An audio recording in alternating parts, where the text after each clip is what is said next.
Pandemic, in most communities, we have not had a strong sense of community connection and support. Children have been exposed to traumatic experiences all too regularly in our culture. We've experienced active shooter drills in schools. The opioid crisis has exposed too many children to substance addiction in their homes. The internet is exposing too many children to pornography, and community violence is much too prevalent. It's deeply concerning as we think about how these changes in our culture are impacting not just the environment that children are growing up in, but the ways that's changing how their brains and bodies develop, and how that could affect their health for their lifespan. For all of you doing the important work of family and children's ministry, understanding the science of adversity and the long-term impact on mental and physical health is essential. But I'm optimistic. Julia, I'm having trouble moving the screen. Here we go. I'm optimistic because the science makes it clear that while ACEs are common, they are preventable. The original Adverse Childhood Experiences study was conducted more than 20 years ago by scientists at the Centers for Disease Control and Kaiser Permanente Healthcare. 17,000 people were studied, mostly middle income white people that were on the Kaiser health plan, comparing their childhood experiences with adult health outcomes. Adverse childhood experiences are potentially traumatic events that occur in childhood. Need to move the screen again. There we go. ACEs can include violence, abuse, and growing up in a family with mental health or substance abuse problems. Today, we know that toxic stress from ACEs can change brain development and affect how the body responds to stress. ACEs are linked to chronic health problems, mental illness, and substance misuse in adulthood, and the evidence about what works to prevent ACEs indicates that the solutions are not rocket science, but in fact are built on the power of relationships and connections. We know that caring, supportive relationships are the biggest builder of children's brains and can buffer the negative effects of childhood trauma. Relationships help us learn better, work better, and parent better. When we experience tough times, they actually help us heal. With each connection, we develop a healthier and stronger community. Next slide, please. One of my favorite quotes and sources of optimism about the work we collectively need to do to build a healthier, stronger, more prosperous sense of community comes from Peter Block in his book that's simply titled Community. The context that restores community is one of possibility, generosity, and gifts, rather than one of problem-solving, fear, and retribution. We also know one of the most prevalent messages in the Bible is do not be afraid. I want to challenge you as a community of professionals who work in faith communities to think about how you can foster possibility, generosity, and gifts as you work to build connections to safe, stable, nurturing relationships and environments for the children and families in your congregations. I'm particularly hopeful, and you can change the slide now, because of a groundbreaking new report from the Centers for Disease Control and Prevention on preventing adverse childhood experiences.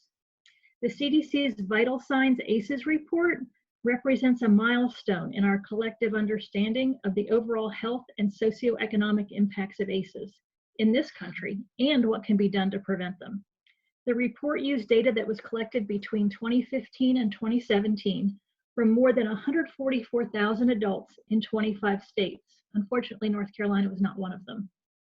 But what I'm going to do now is share the 4 big takeaways from the study. And the first one is here on your screen, and it's that ACEs are really common, probably more common than you think. Nearly 61% of all the respondents experienced at least one type of adverse childhood experience. Additionally, nearly 1 in 6, or 16%, reported 4 or more types of adverse childhood experiences.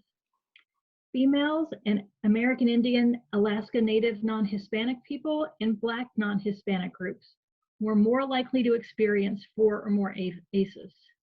Evidence supports that some children and families are at greater risk of ACEs due to the historical, social, structural, political, and economic environments in which they live. Go to the next slide.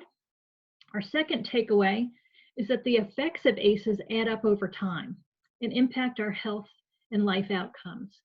The more types of adversities you experience, the higher your risk of experiencing poor health outcomes, like depression, being overweight or obese, and cardiovascular disease. You're also more likely to engage in health risk behaviors, such as smoking and heavy drinking, and to experience poor socioeconomic outcomes, such as unemployment. For example, the odds of depression were 5 times higher among adults with high levels of ACEs exposure compared to those reporting no ACEs exposure. Okay, we can go to takeaway 3. This one is that preventing ACEs could help prevent poor health and life outcomes. Now, this statistic just blows me away. At least 5 of the top 10 leading causes of death are associated with ACEs. The study found that preventing ACEs could potentially result in a 44% reduction in depression, a 26% reduction in COPD, a 24% reduction in heavy drinking, an almost 13% reduction in coronary heart disease, which is the leading cause of death in the United States. Applied to national estimates in 2017, this translates up to 1.9 million cases of coronary heart disease that we could prevent. We could prevent 2.5 million cases of folks being overweight or obese, 1.5 million instances of high school non-completion, and 21 million cases of depression that would have potentially been avoided if we had prevented ACEs. Plus, there are other reductions in socioeconomic challenges, including a nearly 15% reduction in unemployment. So this is just incredibly important information to be able to share. So takeaway number 4 is that ACEs are preventable. Creating the conditions for safe, stable, nurturing relationships for children, families, and entire communities are fundamental to preventing ACEs, and there are lots of ways to achieve this. Strengthening economic supports for families with policies like an earned income tax credit and family-friendly workplace policies, and particularly now, making sure current programs remain funded and expanded during this pandemic are really important. Promoting social norms that protect against violence and adversity, like public education campaigns. Ensuring a strong start for children is essential, and that means investing in high-quality childcare and home visiting programs like Family Connects or Healthy Families America. I know so many congregations provide access to high-quality childcare. We also need to enhance skills to help adults and youth handle stress, manage their emotions, and tackle everyday challenges, a huge part of youth ministry. Connecting youth to caring adults and activities, again, that's something that congregations do. Intervening to lessen immediate and long-term harms through things like enhancing access to primary health care to identify and address ACEs exposure through screenings, referrals, and supports. What's really key is that we have to approach ACEs prevention comprehensively and collaboratively, because prevention happens in partnership. This means focusing on primary prevention and a comprehensive approach, working closely with partners in the child abuse and neglect prevention field. But more importantly now, it means engaging partners outside the field like you, such as the business sector, the media, civic groups, national, state, and local legislators. And we think the faith community has a really important and special role to play. You can change the slide. Now I'm going to focus on why this is so important to faith communities in that context. So we can go to the next slide. First, let's talk about the difference between stress and toxic stress. Toxic stress is chronic, prolonged, and is not buffered by relationships. The chronic nature of it, coupled with the absence of caring, nurturing connections, does long-term harm to our brains, especially to developing brains in childhood. It also does harm in adults, but it's most damaging when it happens in childhood, when children's brains are developing and laying the foundation for future development. Okay, next. So this is an image of 2 brains. On the left, a normal child's brain, and on the right, it's a scan of a Romanian orphan who was neglected. Someone who was this baby was rarely held, spoken to, or had any attachment to a caring, nurturing adult. You can see large areas in the orphan's brain that are black. indicating no development, particularly in the temporal lobes, which regulate emotions. Children with such underdevelopment experience cognitive and emotional challenges because the early brain did not develop and the synaptic circuitry that was required for future growth didn't happen. Now, this is an extreme example, but it does show you how important those early connections are in life and how important it is that we have those strong supportive relationships. The next slide. So one of the areas that I know many congregations work with, or populations, is the homeless population. And we can make some quick assumptions that there's probably a high correlation between adverse childhood experiences and homelessness, but there's actually not a whole lot of research around that yet. But this study that was conducted by the University of Pennsylvania showed a dose-response relationship to the number of ACEs and the incidence of homelessness. This means that many of the people that you may work with that are homeless have experienced more than one type of ACE and are living with the impact of long-term chronic stress. I want to note also that there are other types of traumatic experiences that can also impact brain development in both childhood and as an adult than those caused by ACEs. And those examples include war, community violence, racism, poverty, and medical trauma. And we have to consider the impact of this pandemic through a trauma-informed lens as well. And because we know ACEs are common, we could make the inference that more than half of your congregations have experienced one or more ACEs. And I'm not saying half of your congregations, half of the members of each of your congregations. It's important to know that, but what I have to talk about next is the real key. So you can go to the next slide. So now I want to turn to what the research says about what we can do about this, even years after the trauma has happened. The remainder of what I'm going to talk about focuses on information shared in curriculum that we've brought to North Carolina called Connections Matter. It's built on the science that tells us that relationships are the biggest builders of babies' brains and the greatest healer of trauma for all of us. The work you do to build trusting relationships with individuals and families in your congregations and to build a strong sense of community really does matter. This section of the presentation provides an overview of some basic information about the developing brain. So while people might think that we're only talking about young children when we talk about the developing brain, our brains are actually able to change throughout our lifetime. So we're also talking about our adult brains. We go to the next slide.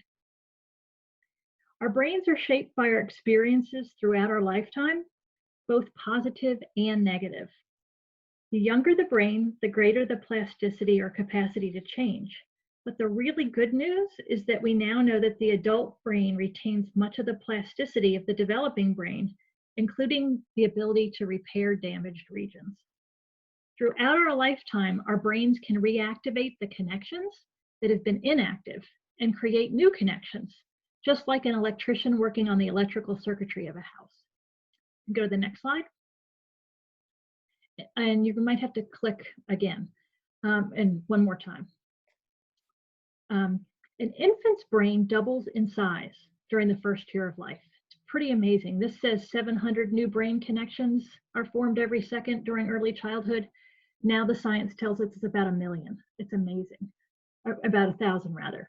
And the infant's brain becomes 80% of its adult size by age 3. It's amazing. The capacity of our brain to develop and change is far from over after age 3. When we learn something new, we make new connections, and you're actually doing that right now because you're learning. Everyone's brain learns best from social interaction, and that's why connections matter. If you go to the next slide. Okay, there we go. For those of you who are working with children, think about what the science means for them and for how you and your staff might interact with them. Notice on these slides that there are simple tips for ways to connect and build relationships that are necessary for growth. It's not hard, but we need to be more deliberate and intentional about it. And doing things like taking a 5-minute break to de-stress by walking outside. Think about how many of us have been talking about having to do just that right now during this pandemic. And the next slide, talking a little bit about trauma. And the importance of understanding that what is experienced as trauma is deeply personal. What might be overwhelming or threatening to me may not be experienced the same way by another person. Our experiences are influenced by things that have happened to us in the past, the current circumstances of our life, and the support systems that we have. Supportive relationships and a thriving community can reduce the impact and even prevent a threatening circumstance from being experienced as trauma. We're learning more every day about the potential long-term effects of trauma when we don't have supportive relationships and a strong community to protect us. Research has shown that trauma can be passed on to the next generation unintentionally, and the important thing to remember is that all of this can be prevented. We know more than ever about what helps people and communities heal from trauma. To the next slide. So we're going to talk next about what the antidote is to adverse childhood experiences. And we'll go to the next slide. The answer is community. It's not a theory, it's a fact. Caring, successful communities are built through healthy, supportive relationships, one relationship at a time. Communities that are connected through close, supportive relationships are safer. Children do better, even those children who face struggles and tough times. And overall, people are healthier. That's why congregations are such an important place to build connections. Next slide. Building protective factors is a key strategy for community building and creating an environment where families can thrive. These 5 protective factors come from the evidence-informed protective factors framework that was created by the Center for the Study of Social Policy. These are not difficult to understand. I'm going to start from the bottom and recognize that there are 5 protective factors, but only one of these is actually directly about children. The other 4 are about the adults in their lives, and that's a really important piece to remember about all of this. So the first is children's social and emotional competence, and children who have a strong social and emotional skills are those that can bounce back and who have really positive, healthy relationships with the adults in their lives. The second is knowledge of parenting and child development. Parents that know these things that know about the stages of development, have good, strong skill sets and understanding about consistent rules and structure, are better likely to be able to support and strengthen the development of their children. Parents who have resilience themselves, who can bounce back in a crisis and not fall apart, and have that resilience, are also have a strong protective factor for their families. I want to mention social connections next. Parents with a strong social network of friends, family, neighbors, their congregation find it easier to care for their children and for themselves. And then finally, concrete supports in times of need: food, clothing, housing, transportation, all those things that we're talking about right now for families most at risk during this pandemic are the kinds of concrete supports families need every single day. You can go to the next slide. So I hope my message is clear. While what happens to us in childhood lays the foundation for future development, growth, health, and our prosperity, it does not have to be your destiny. There are proven interventions and treatment protocols that have strong evidence to help people thrive after experiencing diversity, and most of those are grounded in the science of connection. So next slide. I want to remind you of some of the key things that congregations can do to create the safe, nurturing environments that we know are necessary for kids and families. You can do things like training your own staff in ACES and trauma. We have a course online called Recognizing and Responding to Child Maltreatment. It's 2 hours long. We recommend anyone who works with children and families take this course. It helps folks understand how to recognize the signs of maltreatment and how to make a report, because every adult in North Carolina is a mandatory reporter. We've talked a lot about social connections, child care, parenting education programs are really, really important, and faith communities are a great place to offer them. And then, of course, faith communities provide a lot of concrete supports for families too. Now we can go to the next slide. We wanted you all to know that we have been piloting Connections Matter congregations, where we're really helping congregations take a deeper dive into this, a more expansive training than what we're talking about today.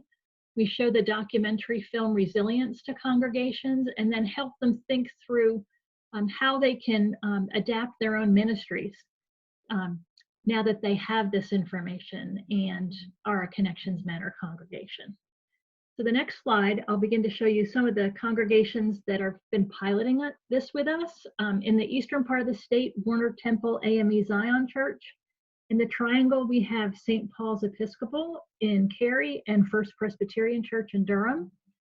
In the central part of the state, we have Solid Rock United Methodist Church, St. Stephen's, the Martyr Catholic Church, and in the western part of the state, we have St. Stephen's United Methodist Church in Charlotte. So these are the congregations that are getting this started. We're hoping to complete these pilot congregations this year, and then we'll be making a lot more resources information available to other congregations throughout the state. But we're piloting what this can look like and developing resources and feedback from these congregations that, as you can see, represent a lot of different denominations across our state. So our next slide shows you a little bit about what these congregations have started to do as their calls to action as a result of getting trained, watching the film, and learning more about ACEs, trauma, and toxic stress. St. Paul's has actually created an entire resilience ministry. And as you can see, these others are doing things as diverse as diaper drives, reaching out to the Hispanic community, and creating and leading a Voices faith-based coalition to focus on advocacy for children. Okay, go to the next one. We also wanted you to know that those congregations and others are welcome to join as well. We're going to be piloting a Children's Sabbath during Child Abuse Prevention Month on April 26th. Or that weekend. We encourage others to do that and have some resources on our website about that. I know it's already April, so it would be very difficult for congregations to adapt and do this at this point in time, but we're again piloting that during Child Abuse Prevention Month and hope to make this something that happens every year in April. Okay, the next slide. So I just want to thank you again for asking me to be with you today. I just want to have one final message. Together in partnership, we can and must prevent childhood adversity and trauma. The ACES science is really clear. Without adequate buffering with safe and caring connections, what happens to us in childhood can last a lifetime. Each of you has a tremendous opportunity to be a safe, stable, nurturing connection for the individuals and families that you're supporting in your congregations.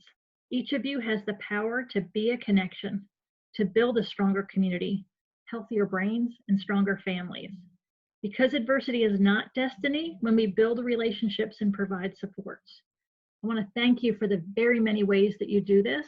I also want to lift up Tracy O'Neill, who is our Faith Community Engagement Manager, and is somebody that you can reach out to for support and resources. And with that, I'm finished and we can turn it over to Jessica.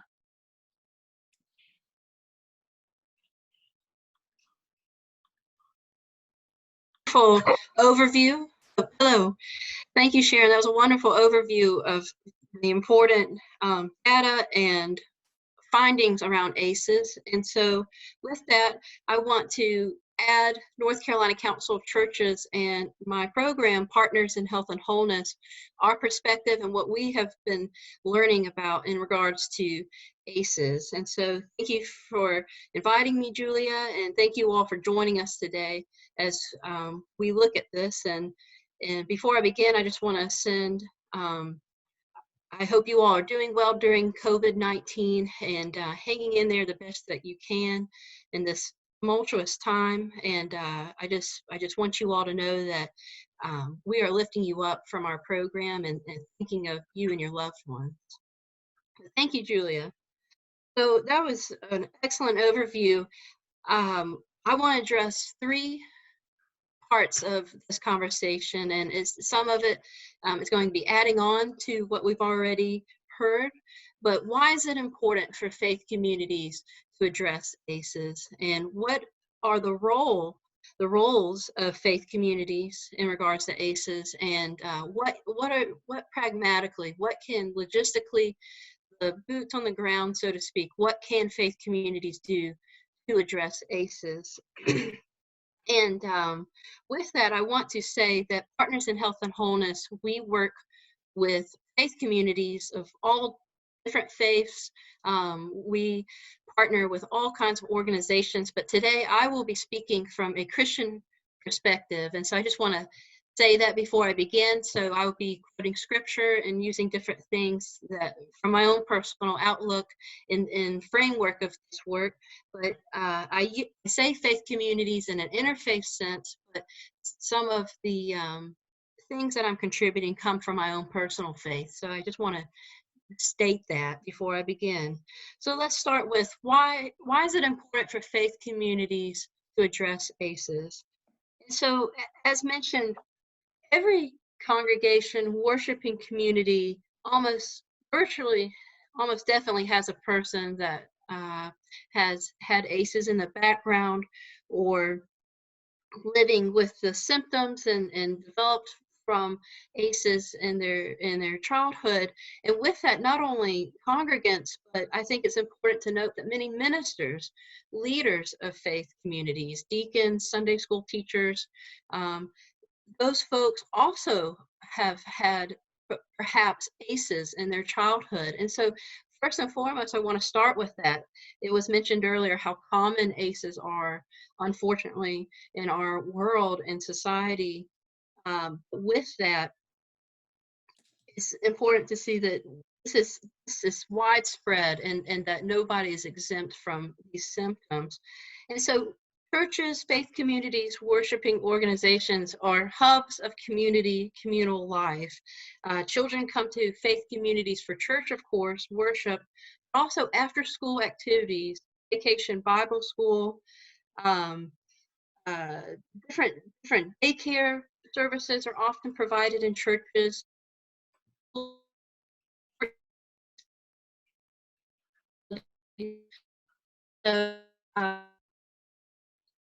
that. And so with that, there's unfortunately a lot of opportunity that a church will work with a child who is currently having ACEs, living with ACEs, so forth. But also, even greater number, children and others that will experience trauma through friends, through loved ones, through family members, classmates, therefore needing to know how to respond with compassion. So a church, again, a hub of community, either will have children with ACEs or have children who will encounter those living with ACEs. And then, of course, developing into adulthood, carrying that into adulthood. So to equip and grow an awareness of self and others is why a church should be trauma informed. And so we, as mentioned so eloquently, ACEs contribute to so many symptoms, physiological symptoms, of course, emotional symptoms, mental health symptoms, but including substance abuse, adolescent pregnancy, heart disease, suicide, depression, anxiety, and intimate partner violence. So ACEs can turn in force and end up with those symptoms. And those are symptoms that the church should care about. These are life events that happen. The church should be aware of what is happening with our people from a public health standpoint, listening to leaders, listening to scientists, listening to psychologists. Religious leaders should be informed of all this because this is what is impacting congregations. And so these concerns of ACEs should be concerns of a church or a worshiping community. So often I'm asked by preachers, faith leaders, how to land the plane on why to invite this conversation. Of course, there's the undoubtedly valid data mentioning the physiological symptoms and results of ACEs. Of course, there's all that, and that stands on its own legs, so to speak. However, how do you preach about these things? How do you get a faith community to think theologically about this? And two suggestions that I have come up with is using a concept which I call shared dignity, and also going back to the Hebrew word shalom. So this is many ways that a church can approach the conversation around ACEs, teach on ACEs, start the journey of being a trauma-informed faith community by starting with these two concepts. I know that sometimes it's hard to even know where to get started, and so I hope that shared dignity, which I'm about to explain my perspective on, helps start that. And so by shared dignity, I mean that as children of God, we already have inherent dignity and worth given to us by the radical love and grace that has allowed us to exist up to this very second. So through all of our journeys, events, experiences, and breaths, up to this very breath, we have been sustained by this radical love and grace. And so therefore, we all have inherent dignity woven into our innermost being.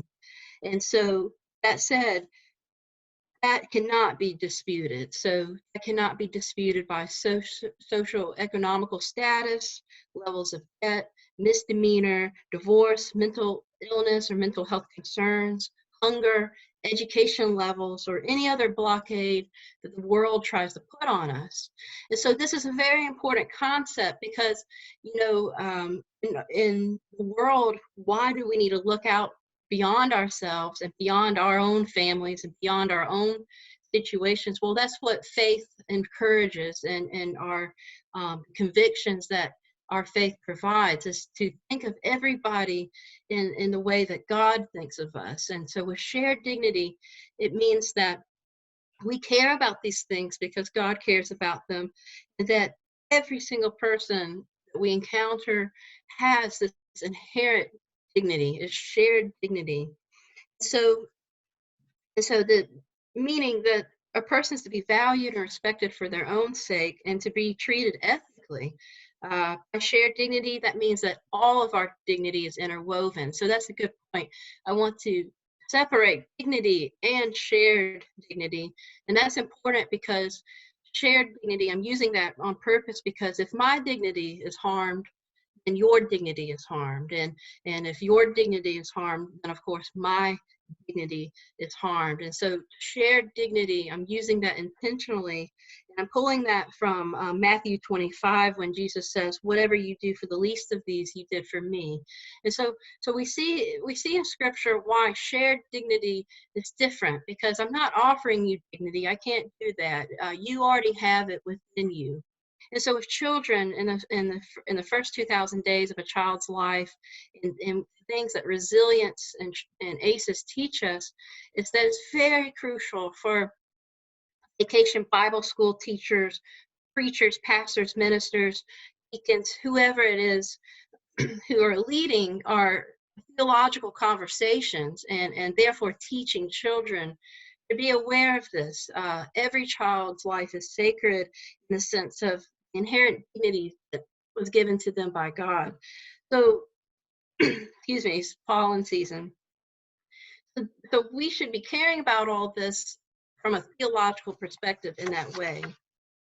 And then ultimately, with becoming a trauma-informed worshiping community and preventing ACEs,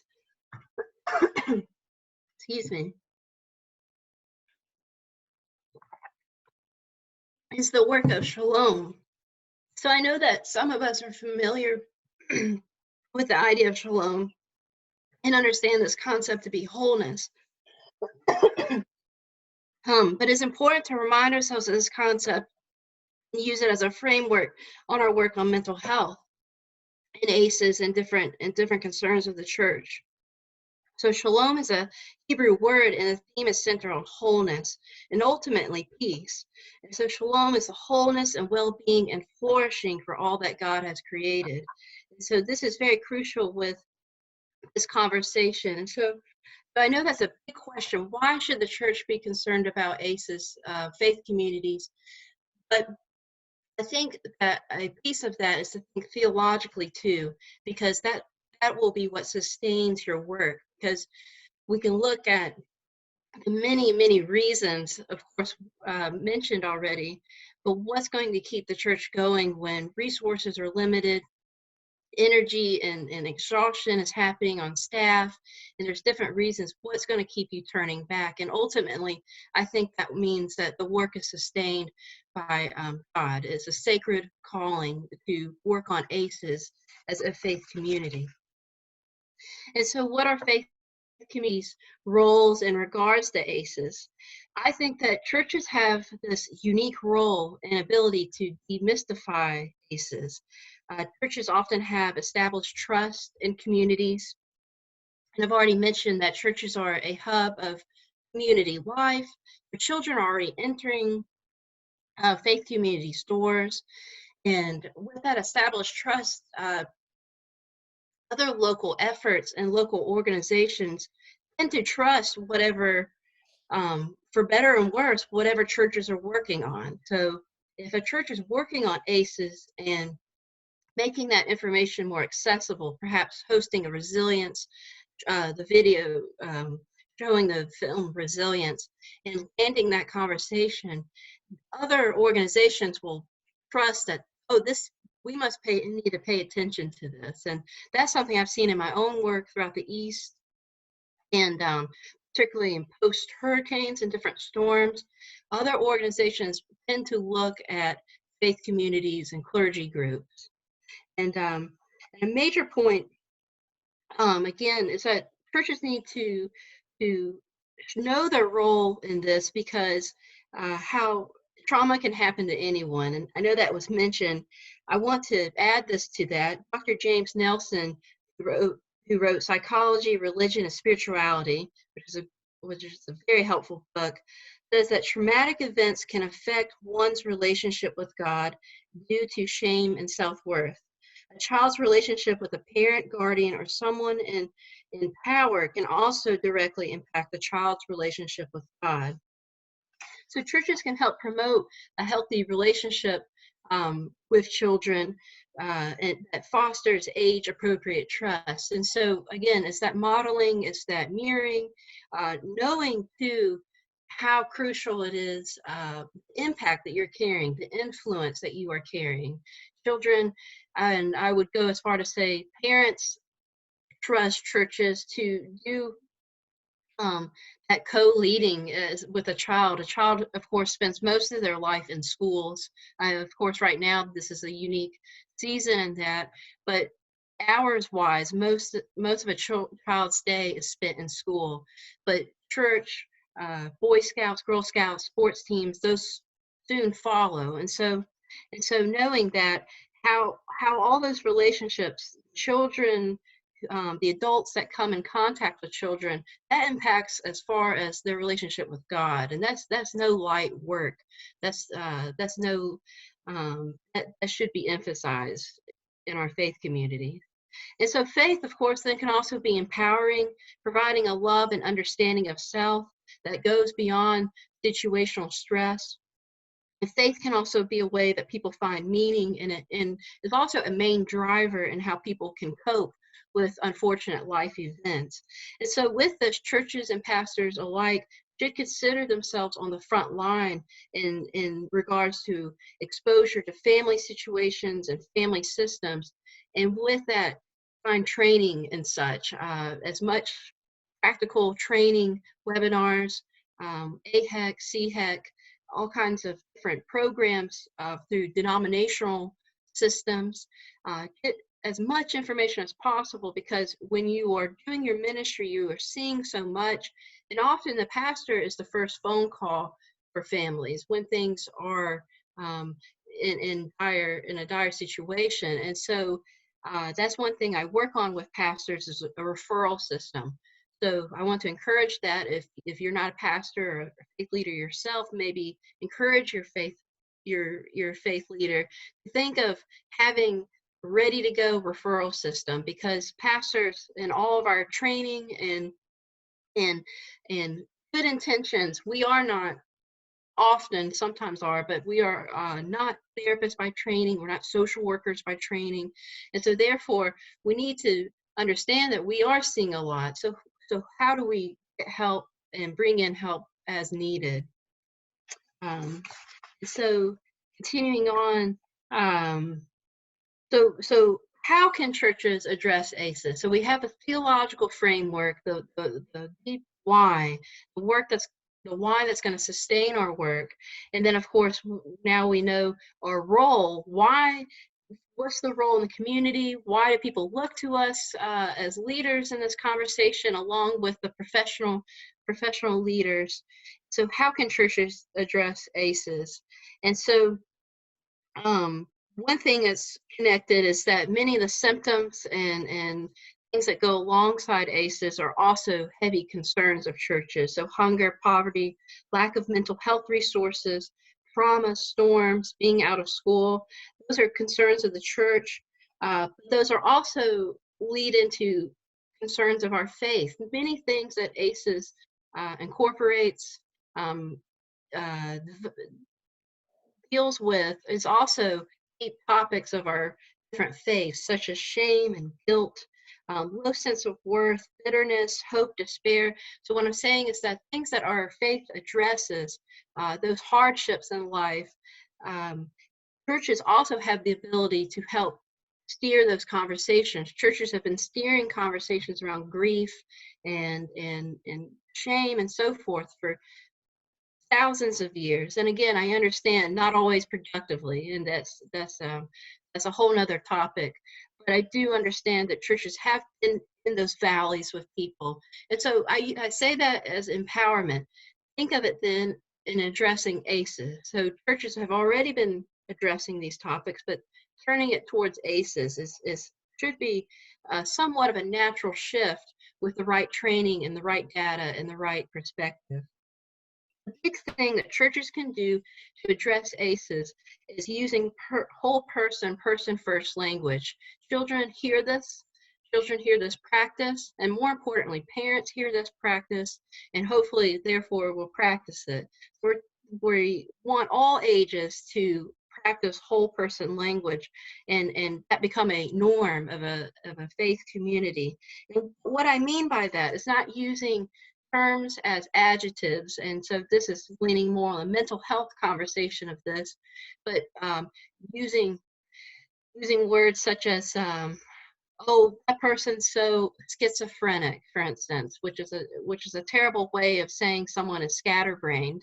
Fortunately, people use adjectives, take words and make them adjectives, and so getting away from that language, instead saying things that give, again, acknowledge the shared dignity in a person, whole person language, acknowledging a person for who they are as a gift from God, and not how they may have unfortunate circumstances in life, not limiting a person to their experience. So that's one way a church can practice that.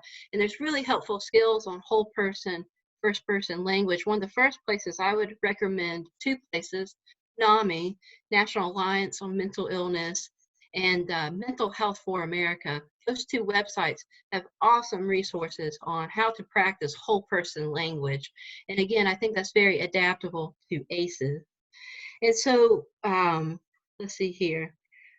One thing I really want to highlight is worship themes on ACEs and destigmatizing language around trauma. We said that understanding how preaching from certain passages might need extra sensitivity. And so worshiping a trauma-informed church who is using this during their worship might want to consider physical contact during worship, hugging and holding. Sometimes certain denominations may practice an ancient thing called laying on of hands. When someone joins a church or becomes a deacon, people may pray over the person. Think about how that, I understand everything's situational, but think about how that might feel if you have trauma in your body. think about how, so consider those things. And so also, it was already mentioned, which I want to highlight again, staff should be aware of this. Hold on, let's see here.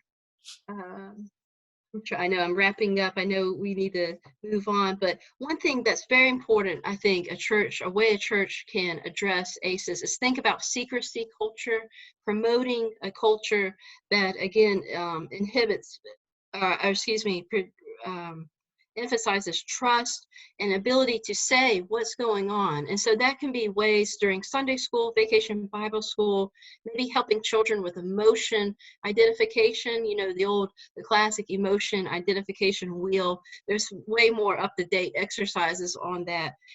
It's a skill that will stay with a person the rest of their life. Be able to listen to their body, hear what's going on in their body, why they're feeling a certain way in certain situations, and therefore having the established trust to share that with an adult, and that adult takes that seriously. And so there's many different ways that looks, but that secrecy culture is a way that a church can definitely emphasize transparency, having ways to develop a system where children feel that they can talk about what's going on at home. And with that, parents too. If a parent has concerns at home, different things, spousal abuse, different things, they also feel comfortable because of the culture that the church has attempted to build overall. And so critically examining worship spaces and whatnot, and thinking about how to become a trauma-informed church, realizing the widespread impact of trauma and the signs of trauma, and emphasizing holistic language when we talk about others and talk about each other and ourselves. And parents and faith leaders should be modeling that, but also we're modeling that for the greater community, who in turn depends on faith communities in many ways as where to give their attention to different topics that are happening in the world. So I really encourage faith communities to stress the importance of ACEs, watch films together, the resilience film, invite speakers, take this very seriously, redefine the word trauma, do not limit the word trauma. As it was mentioned earlier, trauma may look differently for you than it does me, but we should acknowledge the seriousness of it in a person's words. And this concept of shared dignity and shalom as a theological framework of what will sustain our work. Of course, all of this is important, but why is it important to God? And so I hope you all, again, sorry earlier, my pollen, I just had my throat this allergy season, but again, I hope you all are doing as well as you can during this time, and thank you, Julia, for inviting me. Thank you. Thank you so much, Jessica. And also thank you to Sharon. And my name is Kim, and I work at North Carolina State University with Julia, and this is our Q&A time. And I see that we already have one question that has come up. The question is, do you have a recommendation for another childhood abuse training if you don't live in North Carolina? I would say go to your local or your state's chapter of Prevent Child Abuse. Almost all 50 states have a chapter, and most of them have some sort of online training available there. And if they don't have an online training, you can call them, and I'm sure that they would come out to your organization to provide training for you. Excellent, excellent. Thank you. Sharon, I know this is Child Abuse Prevention Month, and I'm wearing my blue today in preparation for tomorrow. But I wonder what else can we do to be helping to raise awareness about child abuse, about the awareness campaign that you're doing? Lots of things that you can do, so thanks for asking. Tomorrow is National Wear Blue Day, and we're encouraging folks to particularly wear blue from the top up, since that's what we're all seeing on our screens these days. If you go to our social media sites and post your selfies and other pictures of how you and your family are wearing blue, we've got a little contest going there. We have an entire page of resources for sharing information during this month.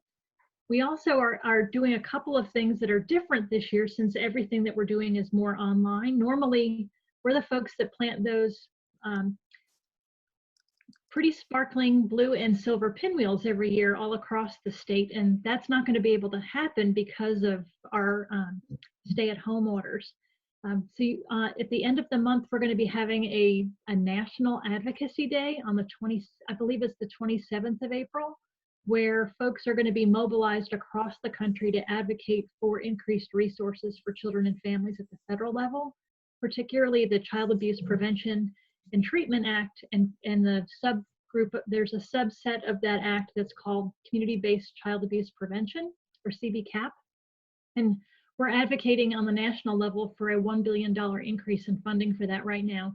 We just had an increase this year for the first time in 20 years in that prevention funding, 20 years with flat funding, and it was only increased by about $20 million.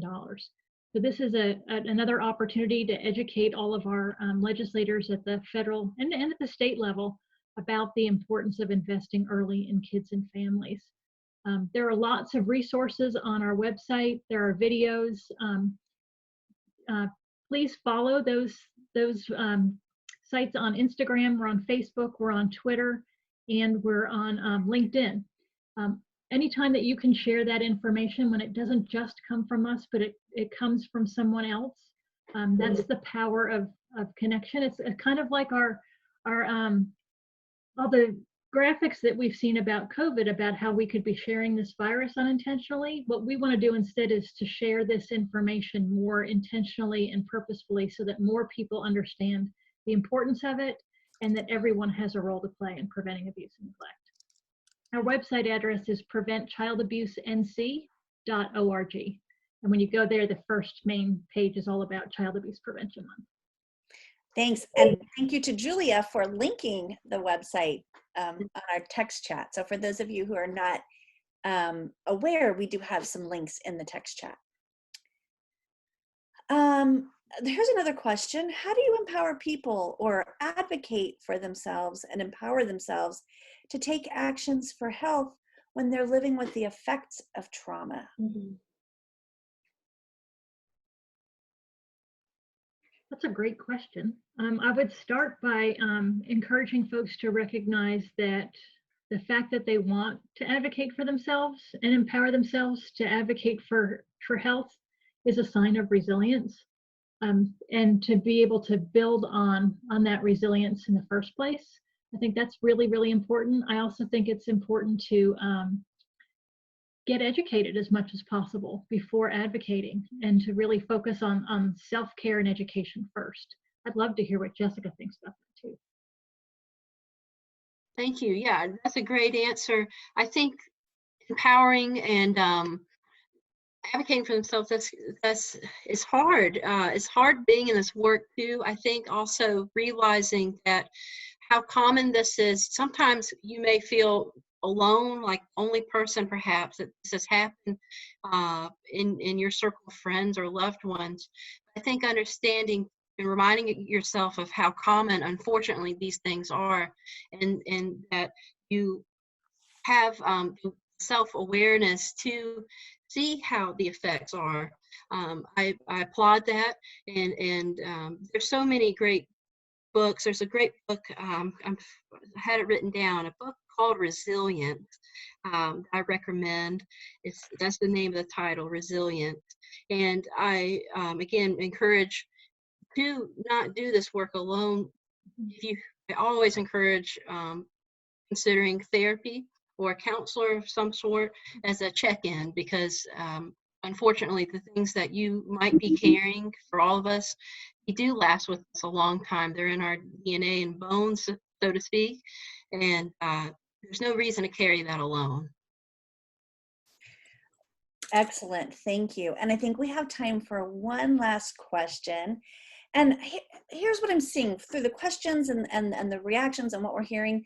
I'm gonna go out on a limb and say we all find this to be an area that's super important, and we all want to do more.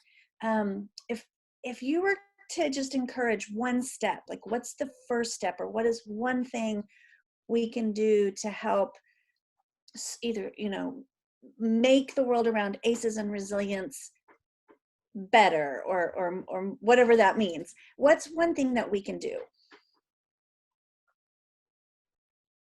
I'll go ahead and start. I think with ACEs, if a church in some sense start a mental health ministry, a health ministry, of course, but particularly a mental health ministry, I think that lays the groundwork to work on ACEs in a productive way.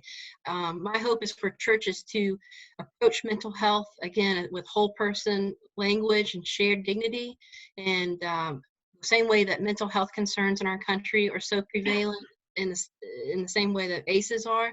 So I think that ACEs it's a natural hand-in-hand conversation, ACEs and mental health. So if a church can start that work, and maybe it's as simple, or it's not simple, sorry, I don't mean to say that, but maybe having mental health first aid at your church, and then those folks can then maybe focus on ACEs, or vice versa, ACEs and mental health first aid certification. I would start somewhere around there. Thank you, Jessica. Mhm. Sharon? Well, I would say ditto to that, and normalizing this and being able to talk about the importance of things that are as simple as connection.